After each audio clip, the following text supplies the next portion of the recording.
அனைவருக்கும் தமிழறிவு வணக்கங்கள்.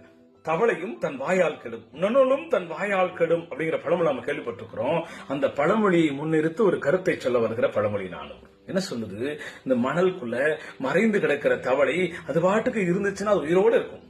ஆனா இப்ப என்ன பண்ணும்? அது பாட்டுக்கு தனியா இருக்காம ஏதாவது சொல்லி சத்தம் போடும். அப்படி சத்தம் போட்டா அது இரையாக்குகிற அந்த பாம்புக்கோ அங்க இருக்கிற வேற ஒரு எலிக்கோ அது தெரிஞ்சு போய் அதை சாப்பிடும். அது அமைதியா இருந்துச்சுன்னா அது உயிருக்கு எந்த பங்கமும் இல்லாம உயிரோட இருந்திருக்கும். ஆனா அது இருக்காது. அது போல தீயவர்கள் இருக்காங்களே, அவங்க என்ன பண்ணுவாங்க?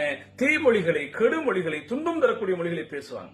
அவங்க மறைந்திருந்தாலும் அவர்கள் பேசுகிற அந்த துன்பம் தருகிற, தீயதை தருகிற அந்த தீமொழி இருக்கிறே, அது அவர்களுக்கு துன்பம் தரும். பொல்லாத சொல்லி மறைத்தொழுகும் பேதைதன் சொல்லாலே தன்னை பெயர்படுக்கும் நல்லாய் மணலுள் மூழ்கி மறைந்து கிடக்கும் நுணலும் தன்வாயால் கெடும்.